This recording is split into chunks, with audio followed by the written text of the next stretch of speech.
following Warehouse 13, you did Shooter. I am not familiar with the arc of how the episodes are laid out.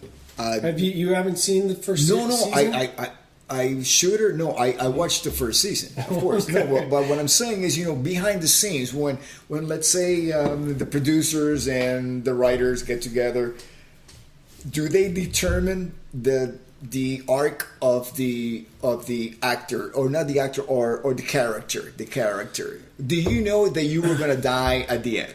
Well, let me tell you.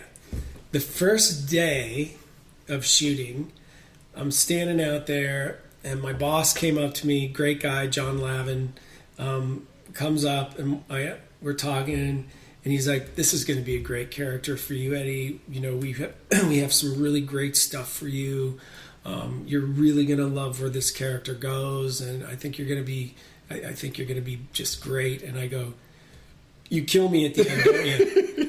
And he goes, yeah. And he goes, "Yes, we do." So I knew from day one of shooting that I was going to get killed off. Before that, they had said, he's definitely going to be in blah, blah, blah, and we don't know if he'll carry over into season 2. You're always hoping, I hope I go into season 2. Yeah. But until they tell me that I'm not going to, I'm just going to assume that I am. I mean, I think Hollywood has learned not to kill the bad guy, because if you watch a Batman movie, right, it's like now they keep bringing even the Joker, the new Jared Leto, character version of the Joker. He's got his own spin-off, right? He's got his own movie coming out. Yeah, exactly. That, right? So it's like you don't want to kill the bad guy, because that's usually the most interesting character in the whole movie. I heard that a few times. They were like, "What? They killed you? We don't watch the show anymore." That's right. I stopped watching it. Yeah, I mean, that was an interesting thing to play, because I had never played someone so dark, and my favorite bad guys in films are the ones who do terrible things, but the audience likes them in spite of their terrible nature. Like the one that pops out is Dr. Hannibal Lecter from Silence of the Lambs, or like Joe Pesci's character from Goodfellas, or like they're doing terrible things, but you like them. Like when they die or get killed, you're like, "Oh man, really?" And I think as an audience, that's more interesting than watching some mustache twirling bad guy tying some girl to the train tracks. Because when there's a character like that it's a villain, but it's likable. The audience, you're invested emotionally in that character. You tune in to watch the show, and it also causes conflict, because it causes moral conflict. Like how could I like this guy, this person that does all these terrible things? Like what is it about me that causes me to want to follow him? Yeah, but isn't that the same case that there's a lot of people that we like that are not necessarily the best human beings in the world? Yeah. And you just kind of have to accept them for who they are in real life. Right. Well, you mean like actors who turn out to be assholes? Am I allowed to say assholes? Well, that's your world. Or okay, so musicians whose music you love, but then you meet him and go, "What a dick." Well, that seems to have an effect. I mean, I've been in situations like that, not often, but I really shy away from my heroes, because don't meet your heroes. Well, mainly because I turn into a fanboy, and I learn from that. I had an experience one time, actually a couple of times, with my big heroes. Can you disclose? No. Okay. Because it's too embarrassing. Okay, I'll say it. Okay, Robert Plant. Oh, Robert Plant. No. Robert Plant. Okay, let me go back to the beginning of the story. All right. There's a man very, very high up in the classic. And I say classic because he's been around in the industry for decades. His name is Phil Carson. Okay. And he ran Atlantic in England, the English division. Back in the day, labels had like different divisions. Sure. You might sign a band in England or Europe and not have it released in the United States unless it's a big hit. Things like that. Right. So this guy, he signed ABBA, AC/DC, Led Zeppelin, Emerson, Lake and Palmer, everything. All the big bands that were in Atlantic, he signed them. Foreigner, all of that, right? So he's one of the very few people, Phil Carson, to actually get to jam on stage with Led Zeppelin. So he was a musician Japan as well. Yeah.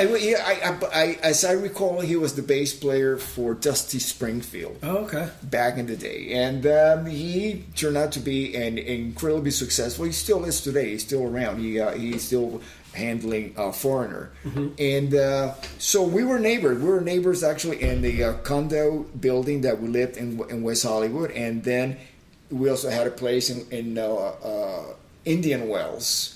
And he had a place in Palm Desert. So one day, we're getting in the elevator, we run into each other in the building, and we go, "Where are you going?" I said, "Oh, I'm going to Palm Desert." I say, "Oh, we're going to Indian Wells."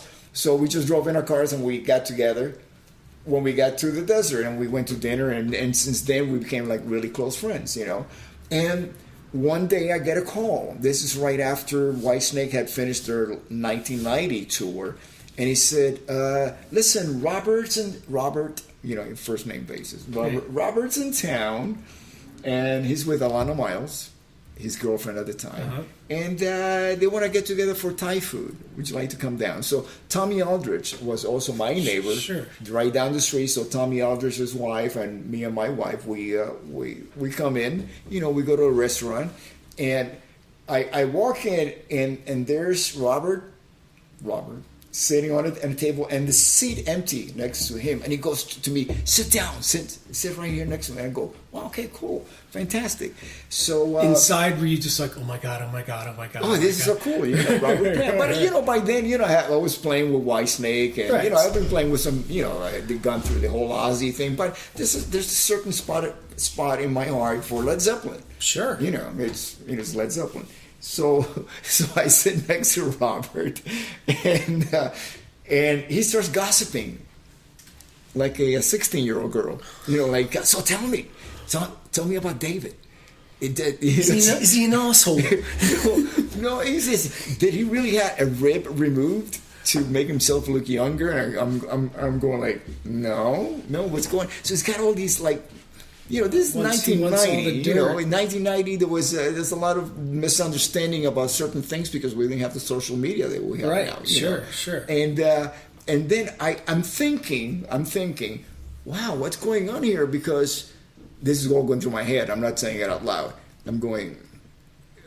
I recall when in 1987, about 3 years earlier, we were in the tour bus, and David used to get these telegrams from Robert Plant saying congratulations on your success of the band, and he would bring it in the bus and show it to us, and we'd go, "Oh, wow, that's really cool," Right. And then David would pick up Rolling Stone magazine, and there would be some kind of like interview hit piece. And he would be knocking him? Yeah, Plant saying, shit about him, and Dave would be confused. Wait a minute, I just got this congratulations from Plant, and it was like, okay. So I flash forward, and I go, after all this stuff that was going on, see him, Plant saying about David, I'm going, but wait a minute, didn't you used to send telegrams to David congratulating him? This is when you're sitting next to him? So flash forward to me sitting here, okay, all right. And I hear Phil Carson across the table go, "That was me, dear boy." So what Phil was doing was he was pulling a prank. He was pulling a prank. He was sending David congratulatory telegrams on behalf of Plant, and then he was doing the same thing to Plant on behalf of David. No. So there was like all this stuff going on, and just stirring the turns. And I go to and Robert Plant goes to me.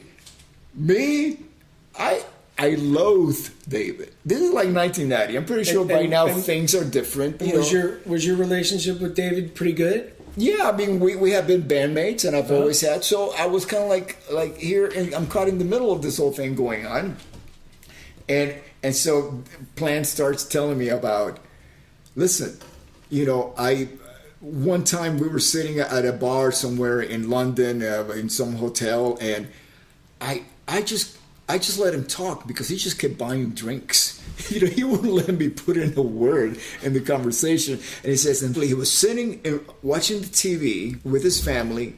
His kid goes to the TV and points at the TV and goes, "Daddy," during a Whitesnake video. Right. Bollocks. Yeah, bollocks. So what could have turned out to be a really wonderful experience. Oh man. Turned out to be not because I did not respect Plant after that. It's just that I'm going like, wow, this is, I wish that we had a better connection, that I wasn't just looked at as the guy who actually played, bass with his arch nemesis, David Coverdale. So that he could have more fuel to add to his Yeah, exactly. fury. Yeah, because, he just wanted to hear some kind of gossip or something. And it's like, that's really not much to say. I'm sorry to disappoint you. Did I tell you about when I met Richard Dreyfuss? No, tell me. In 1975, my father took me to see Jaws. Everybody else on the planet ran from the water as fast as they could. I couldn't wait to get in to the water. I wanted to be an oceanographer. Matt Hooper, the character that Richard Dreyfuss played on the show or in the film, I just wanted to be like him. And then as I got older and I watched, his other films, I just loved Richard Dreyfuss, but especially from Jaws. And I was at a convention down in Dallas, and Richard Dreyfuss was going to be there, and I was a fucking nervous wreck because I was like, I didn't want to come off as like a fan, And I was talking to Saul Rubinek, my castmate, and I was telling him about how I love Richard, and he was like, "Oh, he's great. Don't worry." And then I had heard before I went down there that Richard was having some problems with dementia. And really? So I was sitting back in the green room, and the green room was virtually empty. I was sitting at a table, just me and one other guy at a table. There were a few other people in there, but we were at our own table, and I was like, so how have you met Richard yet? I heard that he's having some problems with dementia. Have you seen him? He goes, yeah, I actually drove him back from the airport. And I was like, oh, how is he? Is he good? And he's like, yeah, he seemed good. And I was like, oh, good. I care about people, and I didn't want him to be, he's one of my heroes, one of my film heroes. Anyway, so I'm over at the high class craft service table, getting a carrot stick and a and a saltine, and this woman standing next to me, she says, you should not tell these stories about Richard. It's not fair that you say that. Richard just wrote a book. He's been directing a new movie. He has a play that's coming out. You say these things. You start the rumor, and I was like, no. I wasn't trying to start a rumor. I was concerned, and and she was like, well, that's the way the rumor gets started. You should not do that. That's not good. That's not make you a good person. And I was like, I'm sorry. I won't do that anymore. I apologize to you, I guess. I don't know. Whatever. I was contrite. I was apologetic, and then as I'm getting I was getting a piece of celery maybe, and the next thing I heard was some guys walked in, and they were like, "Oh, hi, Mrs. Dreyfuss. Richard's going to be coming in a few minutes," and it was Richard Dreyfuss's wife. Yeah. That had overheard my conversation. Yeah. So, of course, I went over to her, and I was just like, Mrs. Dreyfuss, look, I would never, and I just was like on my knees almost, apologizing. I go back over and then more people are in there and Saul's there and we're sitting there and I tell Saul what happened. And he's like,